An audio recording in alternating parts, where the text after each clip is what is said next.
Boa noite. Orador do Grande Expediente convida para debate sobre alienação parental. A Câmara de Vereadores traz esse debate para que cada um saiba, ouça, pergunte e tire dúvidas, com autoridades preparadíssimas para discutir esse tema. Integrantes da Comissão Especial de Apoio à Regularização Fundiária se reúnem pela última vez. Fica um relatório bem elaborado, com boas ideias, com compromissos assumidos por parte das instituições de ensino superior aqui da nossa cidade. Governador Eduardo Leite pede retirada de projetos que compõem a reforma tributária.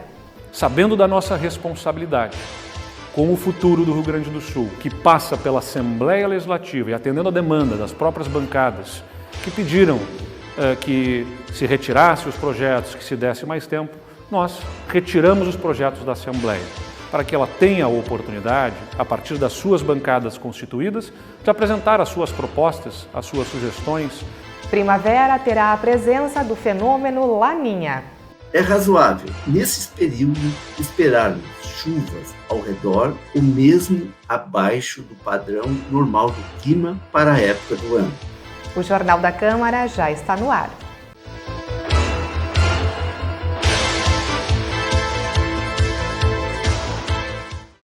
O primeiro orador do Grande Expediente nesta semana foi Saul Spinelli. Neste espaço de honra da sessão, o parlamentar falou sobre a implantação de um programa de rastreamento do câncer infantil em Passo Fundo e também convidou a comunidade para acompanhar um evento online que vai debater alienação parental. Alienação parental é uma praga no judiciário. É onde um pai, uma mãe, um parente acabam fazendo uma tortura psicológica na cabeça da criança para que a criança recue, repudie o parente aquele, né? Seja o pai, seja a mãe, seja o avô. É uma luta muito grande em todo o Brasil, em todo o mundo, e um desafio, porque ela é silenciosa, ela é confundida como excesso de zelo, né? Então, às vezes, as pessoas criam na sua mentalidade que estão ali protegendo a criança, que elas estão cuidando da criança. Não, falar mal de pai, de mãe, ou abordar assuntos de pensão e coisa parecida, não é assunto de criança, é assunto de adulto. E assunto de adulto tem que ser restrito aos adultos e não às crianças, porque os malefícios que são causados são muitos.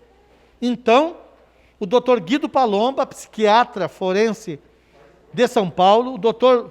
Luiz Cristiano Aires, que é um dos melhores, mais qualificados, preparados juízes da vara da infância, da família, a doutora Renata Tagliari, que é professora da Universidade de Passo Fundo e é advogada da família, com a mediação do Dr. Rogério Silva, vice-reitor da UPF, vão fazer uma live, a UPF e a Câmara, dia 30 de setembro, às 19 horas, para falar sobre esse assunto. Falar aos conselheiros tutelares, falar às escolas, falar à sociedade civil organizada, à rede de proteção da criança, e mais. Também discutir e valorizar os ambientes onde nós podemos, não só na alienação parental, mas também como que a gente pode, de forma sutil, observar onde está a alienação parental. E não confundir a alienação parental com zelo. Uma coisa é uma coisa, outra coisa é outra coisa. Se nós estamos dando um remédio que não está fazendo bem para a criança, não importa se a nossa intenção é boa. Alienação parental, um mal que aflige os processos de discussão de família. A Câmara de Vereadores traz esse debate para que cada um saiba, ouça, pergunte e tire dúvidas, com autoridades preparadíssimas para discutir esse tema. Nesta semana, os integrantes da Comissão Especial de Apoio à Regularização Fundiária se reuniram pela última vez. O grupo foi reativado em julho de 2019 para dar sequência aos trabalhos realizados nos anos anteriores, fortalecendo o processo e colaborando na agilidade da concessão dos títulos de posse. O tema atinge cerca de 1.600 famílias que adquiriram o direito de suas moradias e não possuem a escritura dos terrenos. Eu acho que o fundamental da Comissão de Apoio à Regularização Fundiária foi a interação com a sociedade civil organizada. A Câmara de Vereadores conseguiu estabelecer uma relação que vai para além das paredes do Parlamento Municipal, dialogando com a Universidade de Passo Fundo, com o IMED, com o Instituto Federal aqui de Passo Fundo, para que nós pudéssemos, através dessas entidades do Parlamento, em diálogo com o Executivo, aproximar todas essas soluções e apoios que podem e devem ser utilizados para buscar uma solução para a regularização fundiária no município de Passo Fundo. Importante dizer que a ferramenta do georreferenciamento ela é fundamental, mas é algo que custa caro. E nós tivemos a grata surpresa que as próprias instituições se disponibilizaram a fazer esse trabalho em partes da cidade, cada instituição assumindo um papel em determinada região da cidade para fazer isso. Infelizmente, essa parceria não avançou mais em virtude de todo esse momento que nós vivemos de pandemia e que criou dificuldades para o estabelecimento das parcerias. Até mesmo porque nós temos hoje o conjunto de estudantes que poderiam ser bolsistas nessa área afastado das aulas presenciais. Então essa dificuldade ela foi fundamental para que nós não pudéssemos avançar na implantação do georreferenciamento e avançar na regularização fundiária em vários locais da cidade de Passo Fundo. O que fica de acúmulo dessa comissão? Fica um relatório bem elaborado, com boas ideias, com compromissos assumidos por parte das instituições de ensino superior aqui da nossa cidade e também apontamentos para o Executivo Municipal.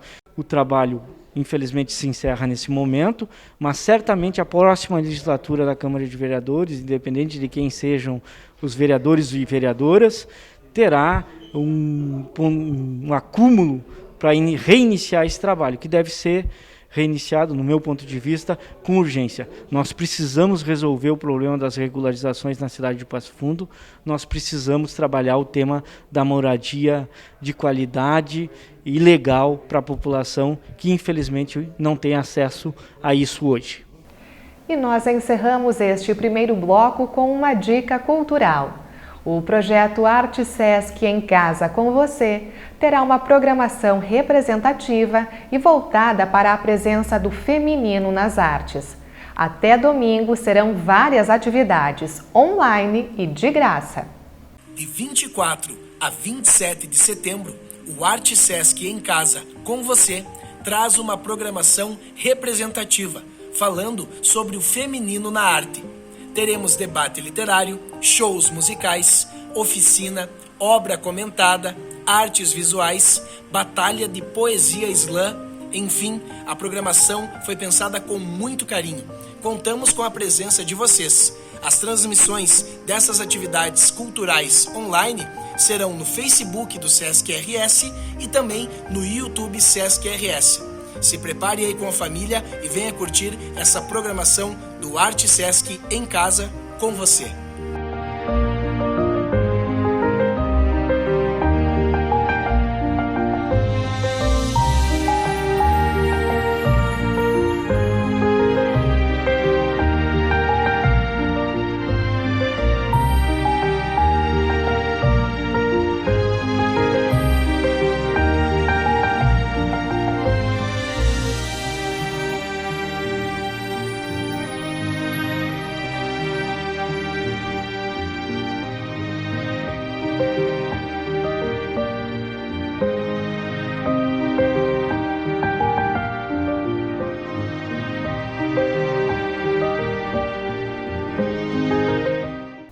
E no próximo bloco você vai saber como será a estação das flores.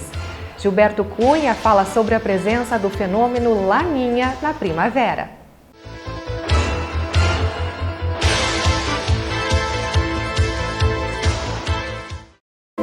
Em tempos de pandemia, o que o mundo mais precisa é de amor.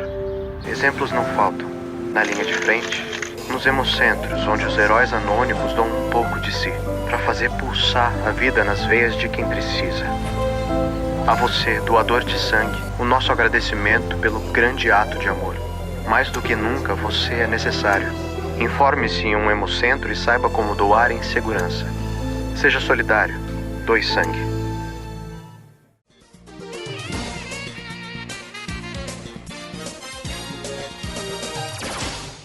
Um dos cartões postais de Passo Fundo mais visitados por turistas e amantes do tradicionalismo é a Praça da Cuia.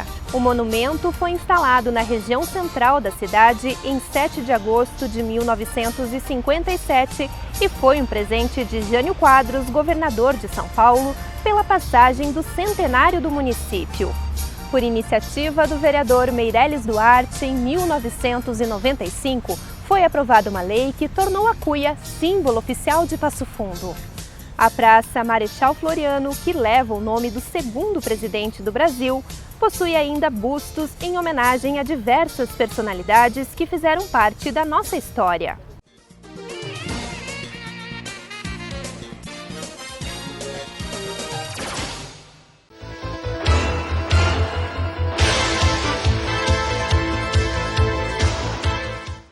O governo do estado decidiu interromper a tramitação dos 3 projetos que compõem a reforma tributária.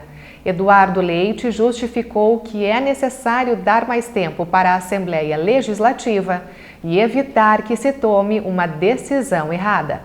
Esse pedido acontece porque entendemos que o tema é complexo e que precisa talvez de mais discussões para evitar que se tome uma decisão errada ao não aprovar nem reforma e nem outra forma de arrecadação para o Estado, o povo gaúcho acabasse pagando o preço da falta de condições do Estado em prover serviços básicos essenciais em saúde, educação e segurança pública.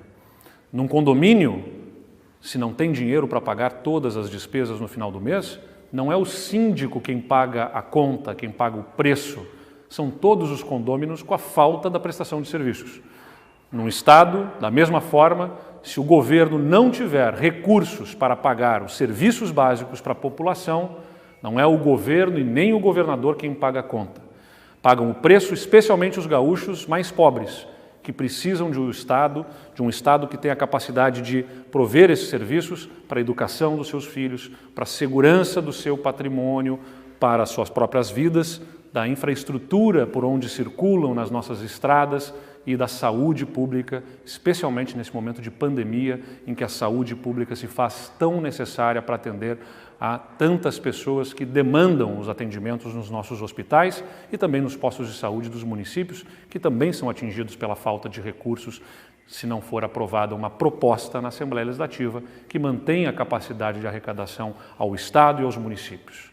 Por isso, sabendo da nossa responsabilidade com o futuro do Rio Grande do Sul, que passa pela Assembleia Legislativa e atendendo a demanda das próprias bancadas que pediram que se retirasse os projetos, que se desse mais tempo, nós retiramos os projetos da Assembleia, para que ela tenha a oportunidade, a partir das suas bancadas constituídas, de apresentar as suas propostas, as suas sugestões, de que forma que analisam o futuro do nosso Estado, para que nós possamos cumprir os compromissos para atender a população gaúcha.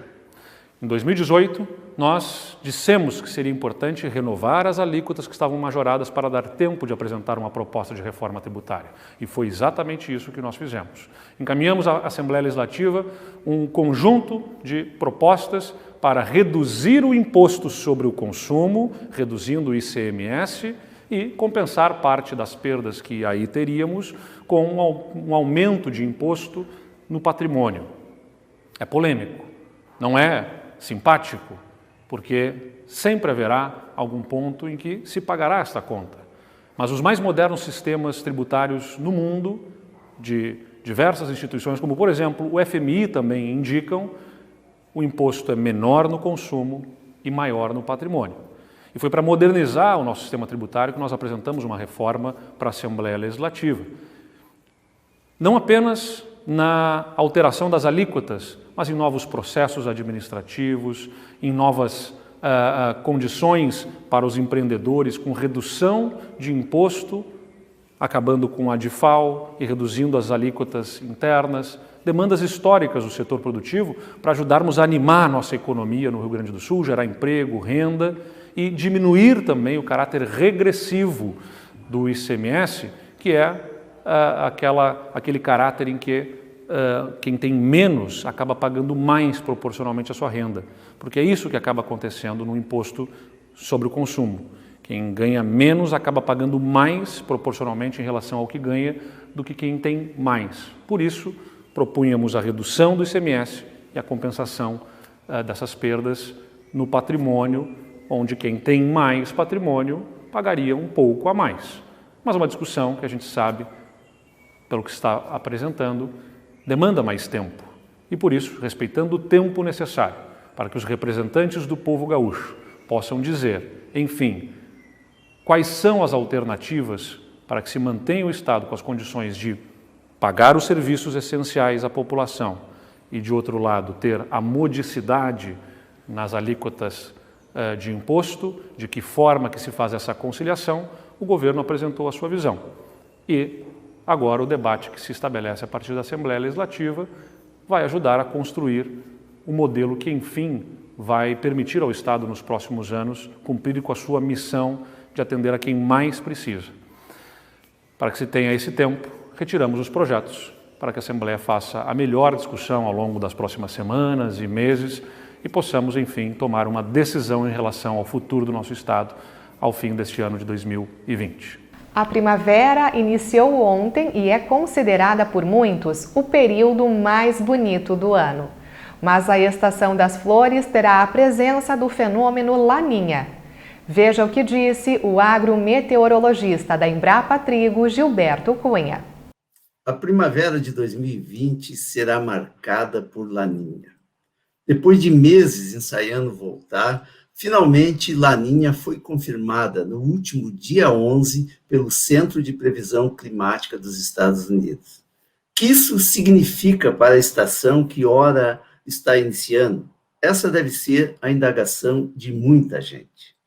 Significa que as águas superficiais do Oceano Pacífico, junto à costa oeste da América do Sul, estão mais frias do que de costume, que a atmosfera na faixa equatorial do Oceano Pacífico está marcada pela intensificação dos ventos alísios que sopram de leste para oeste, configurando um centro de alta pressão junto à costa da América do Sul e outro de baixa pressão no extremo oposto. E isso pode alterar o padrão de circulação geral da atmosfera e influir no clima de várias partes do mundo. Aqui no sul do Brasil, Laninha é associada com redução de chuvas na primavera e no começo do verão. A atual Laninha deve permanecer ativa pelo menos até o próximo outono. Portanto, é razoável, nesses períodos, esperarmos chuvas ao redor ou mesmo abaixo do padrão normal do clima para a época do ano. Mas, de forma nenhuma, Laninha é sinônimo de estiagem severa ou frustração de safra na agricultura, mesmo que em 2011 e 2012, a estiagem acontecida naquele período estivesse associada com um evento Laninha.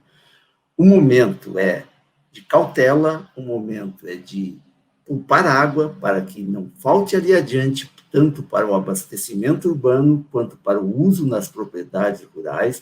O momento é de não se fazer expectativas de obtenção de rendimentos mais elevados do que aqueles costumeiramente são obtidos.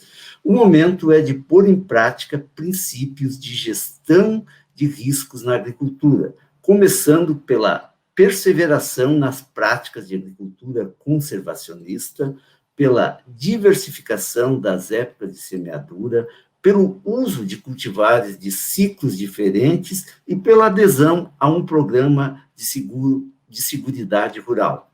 Laninha traz, sim, riscos associados de redução de chuvas no sul do Brasil e até mesmo de algum nível de estiagem. Portanto, esse risco não pode, de forma nenhuma, ser ignorado. não pode ser superestimado, mas também não pode ser minimizado, como se costuma fazer.